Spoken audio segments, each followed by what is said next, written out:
मेरे सभी श्रोतागणों को मेरा सादर प्रणाम।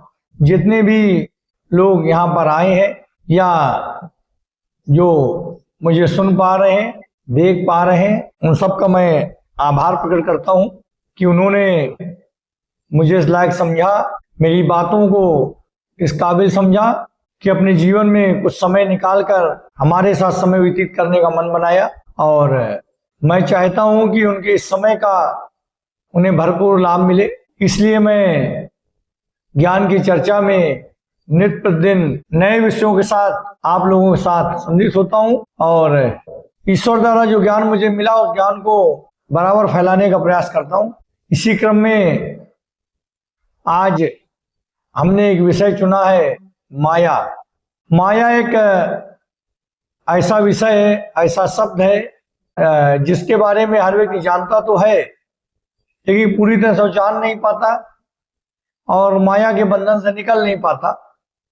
माया करता है भ्रम, जादू।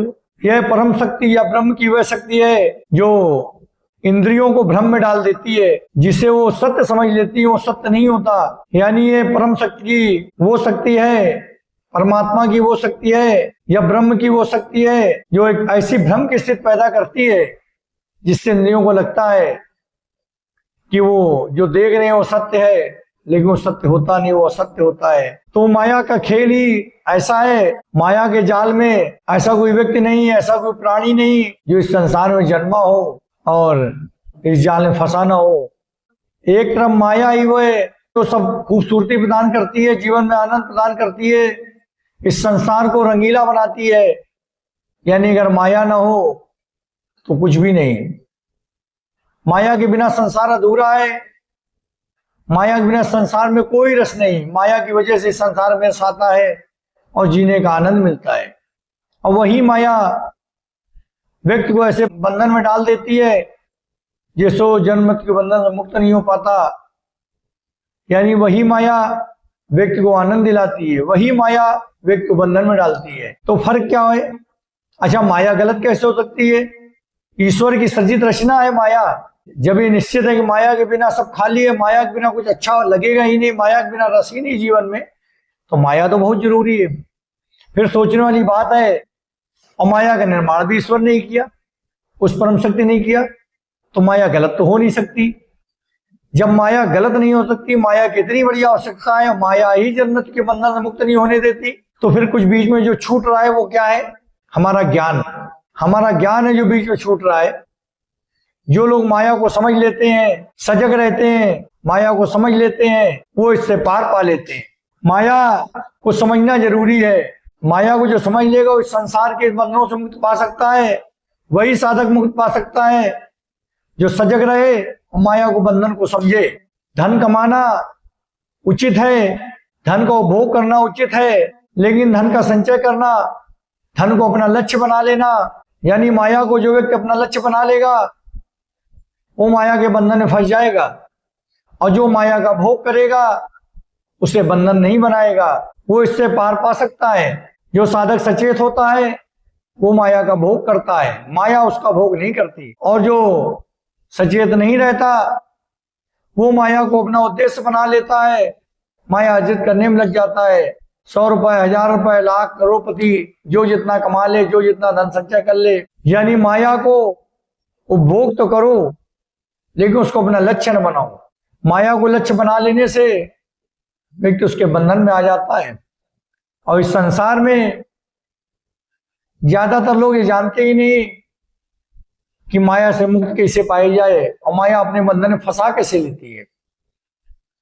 माया की हालत यह है कि शिशु के रूप में माया, शिशु जन्म लेता है, माया के फंदे में आ जाता है।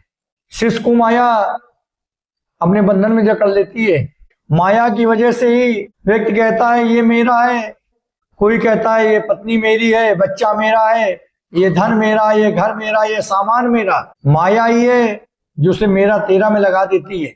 माया प्रेम में यही फर्क है, माया व्यक्ति को बांधती है, प्रेम व्यक्ति को बांधता नहीं है। प्रेम आत्मा की ऊंचाइयों तक ले जाता है। प्रेम कभी नहीं कहता ये मेरा, ये तेरा। प्रेम कहता मैं तो सबका हूं, सब मेरे हैं। तो माया एक बंधन है, प्रेम बंधन नहीं है। यही माया और प्रेम में फर्क है। इसका एक सीधा सा उदाहरण देते हैं, सरल उदाहरण, जिससे हमारे श्रोतागणों को समझ में आ जाए।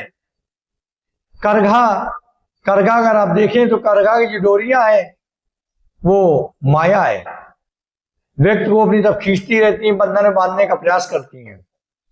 और करघे से बुना हुआ वस्त्र वो प्रेम है, उसको पहनने से बंधन नहीं लगता, वो प्रेम का स्वरूप है।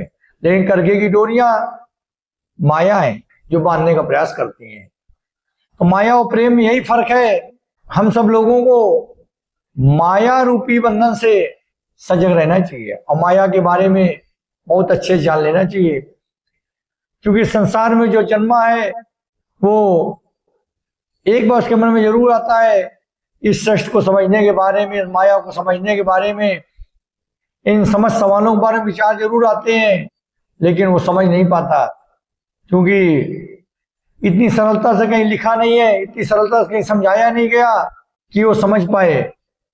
कोई ये गणित का फार्मूला नहीं कि 2 × 2 4 होता है, तो कैसे समझा जाए। ये तो घूम फिरकर माया को वैसे भी धोखा, भ्रम कहा गया है, तो इसको समझना थोड़ा कठिन हो जाता है।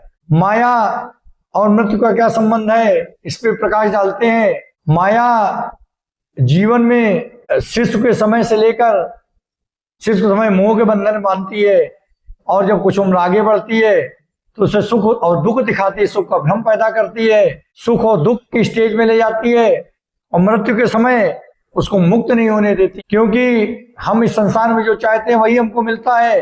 अगर घर की इच्छा रखें घर मिलेगा, धन की इच्छा रखेंगे धन मिलता है, तो हमें मिलता तो वही है जो हम चाहते हैं। इस संसार में व्यक्ति पैदा होने के बाद से शायद अंतिम समय तक ईश्वर के लिए उसके पास क्षण भर का समय नहीं होता, तो ये उसने ईश्वर को कभी याद ही नहीं किया कि ईश्वर उसे मिलेंगे कैसे, तो फिर वो मुक्त कैसे होगा। वो धन कमाने के चक्कर में, लोभ में, प्रेम में, इसी में जीवन फंसकर जीवन व्यतीत कर देता है, वो ईश्वर को याद ही नहीं कर पाता। जब उस परमपिता को याद ही नहीं कर पाता तो फिर मुक्त कैसे होगा। बिना हरि नाम के, बिना प्रभु नाम के मुक्ति तो संभव ही नहीं है। कर्म वो भूमि तैयार करते हैं जिसमें नाम रूपी बीज डाला जाता है। कर्म चाहे जितने अच्छे कर लो, भूमि चाहे जितनी अच्छी तैयार कर लो, जब उसमें नाम रूपी बीज ही नहीं पड़ेगा तो उगेगा क्या। तो सीधी बात है, अगर हमको मुक्ति चाहिए, जीवन मरण के बंधन से मुक्त होना है, तो हमको कर्मों के साथ साथ परमात्मा भी नाम लेना होगा, नाम का जप करना होगा, नाम रखना होगा हृदय में। कर्म के साथ साथ नाम का भी अगर स्मरण करते रहें तो मुक्ति मिल सकती है। माया किसी व्यक्ति को नहीं छोड़ती, सबको अपने बंधन में मान लेती है, लेकिन जिस व्यक्ति के हृदय में प्रभु का नाम होता है, वो नाम लेता है, नाम जपता है, वहां माया की सत्ता समाप्त हो जाती है। इसका मतलब सीधी सी बात है, अगर माया के बंधन बचना है तो हमें सजग होना पड़ेगा, माया का भोग करना होगा, माया को लक्ष्य नहीं बनाना होगा, माया के हिसाब से नहीं चलना होगा, माया का भोग करना है। माया हमें नहीं चलाएगी, हम माया को अपने हिसाब से उपयोग करेंगे। हमें सजग रहना होगा, एक अच्छे साधक की तरह जो सदैव सजग रहता है, माया का भोग करता है, वो माया के हिसाब से नहीं चलता। एक अच्छे साधक की तरह हम आम मनुष्यों को सदैव सजग रहना होगा, नाम रूपी माला को जपना होगा, अपने हृदय में प्रभु का नाम रखना होगा, अच्छे कर्म करने होंगे, क्योंकि अगर हमने अच्छे कर्म ही नहीं किए तो नाम जपने से क्या होगा। कर्म तो करने ही होंगे, कर्म करने के बाद हम नाम जपेंगे, प्रभु का नाम लेंगे, तभी हमें मुक्ति संभव है। अच्छे कर्म करें, अच्छे भाव से कर्म करें, फिर परमात्मा का नाम लें, तो हमें माया रूपी इस बंधन से मुक्ति मिल जाती है। अच्छा, माया का दोष क्यों देते हैं? माया जब इतनी अच्छी है, इतनी जरूरी है, माया के बिना सब अधूरा है, तो माया दोषी तो नहीं हो सकती। जब प्रभु को माया को प्रभु ने ही बनाया, प्रभु से तो गलती हो नहीं सकती। जैसे इसका एक छोटा सा उदाहरण है कि हम गंगा के जल में गंदगी डाल दें तो जल गंदा हो जाता है, तो इसमें गलती गंगा की तो नहीं है, गलती है उस गंदगी डालने वाले व्यक्ति की जिसने उसमें गंदगी डाली। उसी तरह माया गलत नहीं है, माया को समझने की गलती करने वाला व्यक्ति गलत होता है। माया को अपना उद्देश्य बना ले, वो व्यक्ति गलत है। यानी गलती मनुष्य में है, गलती माया में नहीं है। तो माया को दोष देना बेकार है। माया तो है ही इसीलिए कि हमको इस संसार में रस दे, आनंद दे, वस्त्र के रूप में, पति पत्नी के रूप में, बच्चों के रूप में, माता पिता के रूप में, घर के रूप में, कपड़ों के रूप में। माया तो हर रूप में है। जब कोई व्यक्ति वासना में डूबा होता है तो माया रूपवती हो जाती है। किसी के मन में अभिमान होता है तो माया यशवती हो जाती है। तो माया तो अपना रूप बदलती रहती है, जिसको जिस रूप में चाहिए उस रूप में मिलती है। तो हम लोगों को चाहिए कि माया के बंधन से बचने के लिए अपने को सजग करें, माया को दोष देना बंद करें। अगर हम सजग रहेंगे तो माया के बंधन से बच जाएंगे। आप देखते हैं प्रेम और मोह में क्या फर्क है। एक बहुत छोटी सी बात है, प्रेम और मोह में फर्क समझना बहुत जरूरी है, लेकिन बहुत ही महीन फर्क है। जैसे एक दीपक होता है, दीपक जब जलता है तो उसका प्रकाश समान दिशाओं से चारों दिशा में जाता है, यह प्रेम है। यानी प्रेम सबको बराबर मिलता है, प्रेम सबका है और सब प्रेम के हैं। और दीपक की परछाई एक ही दिशा में जाती है, वो सबको बराबर रूप से नहीं मिलती। प्रेम सबको बराबर रूप से मिलता है और परछाई मतलब दीपक का प्रकाश सबको बराबर रूप से मिलता है, ये प्रेम है।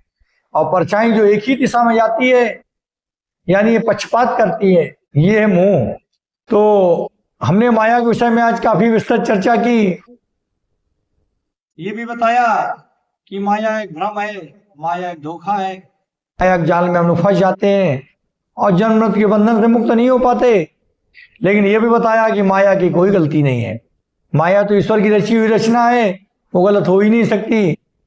गलत हैं हम लोग जो उसको समझ नहीं पाते, उसका उपभोग करने के बजाय उसको अपना लक्ष्य बना लेते हैं।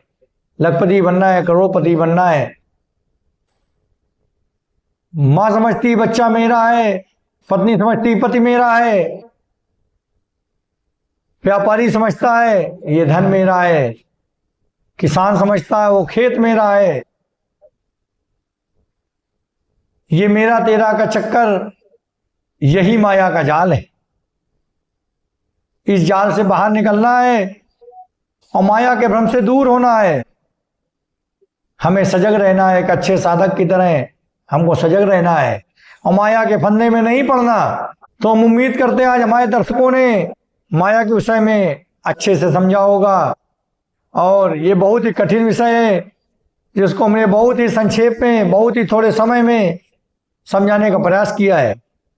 और उम्मीद करते हैं अगर इस वीडियो को जो भी श्रोतागण देखेंगे, सुनेंगे, यहाँ पर आए होंगे या यहाँ पर आए लोगों से इसके बारे में सुनेंगे, तो इसको बहुत ही सरल भाषा में समझ जाएंगे और अपने को लाभान्वित करेंगे।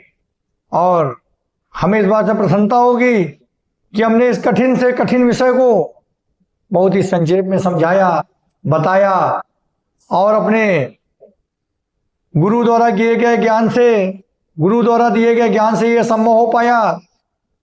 वरना मैं तो पेशे से डॉक्टर था, मुझे क्या माया से मतलब। हमें माया के सत्यता के बारे में, माया के भ्रम के बारे में न जानने की आवश्यकता थी, न कभी जान पाता। ये प्रभु की दया है, परमात्मा का आशीर्वाद है। जिसके हृदय में प्रभु का नाम होता है, जब प्रभु का नाम जपते हैं, अच्छे कर्म करते हैं, उन्हें मुक्ति मिलती है। शायद इसीलिए मुझे ज्ञान मिला है कि मैं इस बंधन को समझ सकूं और इस बंधन से निकल सकूं। आज ज्ञान की चर्चा यहीं पर समाप्त करते हैं। आगे फिर आप लोगों से मुलाकात होगी। तब तक के लिए नमस्कार। ओम नमः शिवाय। जय।